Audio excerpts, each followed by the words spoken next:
Look, the Australian front page, Hello, Lisa, is a beauty.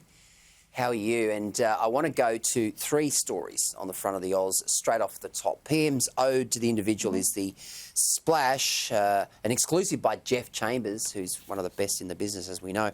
Scott Morrison has urged Australians not to surrender to identity politics and the forces that undermine the community, declaring freedom rests on taking personal responsibility. In a speech outlining his values and beliefs, the Prime Minister on Thursday night launched an impassioned critique of the growing tendency to commodify human beings through identity politics, and elevated the necessity of viewing people as individuals with agency and responsibility. He was speaking at a United Israel Appeal New South Wales dinner in Sydney. He set out his vision of morality, community and personal responsibility in the modern world, while warning that reducing individuals to their attributes would end in division and a broken society. This is true leadership from the Prime Minister. You know, we talk about this on Sky News all the time, identity politics and this woke brigade. But Lisa, finally the Prime Minister coming out and very, very squarely saying, hey, we need to be individuals. We need to claim our own sense of responsibility.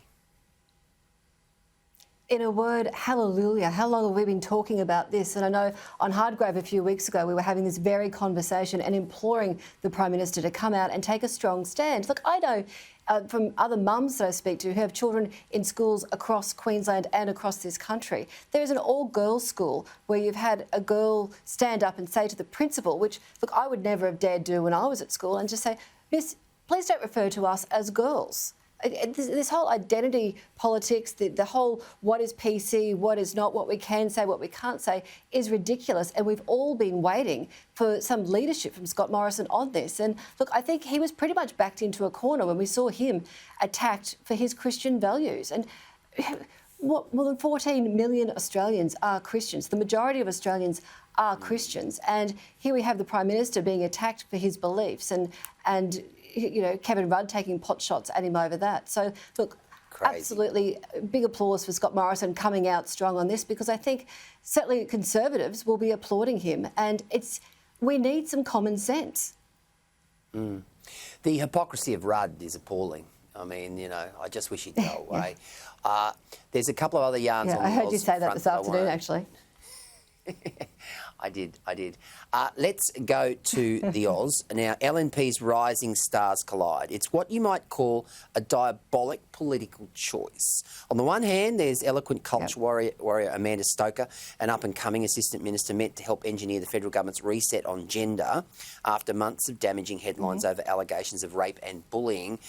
Then there is James McGrath, quirky and unconventional, but a whiz with the numbers and stubbornly popular with the grassroots membership. Now, last year on my Sky News Across Australia show, Lisa, both James and Amanda were regulars.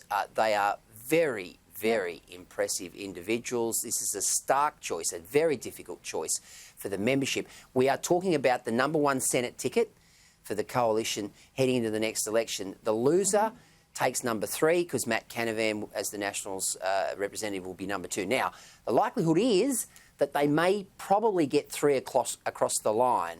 But if the coalition was to lose the next election and its vote was to depreciate considerably, that third person on the ticket may not have a job. So this is a very, very, very difficult choice. Well, it is a difficult choice, but we're in a very strong and I think privileged position that we actually have the choice to make in one way, because we are begging out for politicians who can come out strong on issues, can show leadership. And, you know, like you, I've watched both Amanda Stoker and James on Sky talking about a broad range of issues. They're highly qualified, highly intelligent, and they're the sort of people that we need to be in Parliament and having our voice. So, look, I just hope as a woman, and I know Amanda Stoker is very much against quotas, it's about getting there on your merit. I hope this doesn't come down to the fact of, you know, some sort of stupid female quota vote, you know, to push a woman over the line. But, you know, I just think it's great that you've got two very strong, very smart candidates there who are already doing a great job representing the voice of Australians. And of course, we also are expecting over the weekend Lawrence Springborg will officially put his hand up to run for the presidency of the LNP in Queensland. There will be a complete sweep of the executive board, and you can expect him to come out at some time during the weekend and announce that.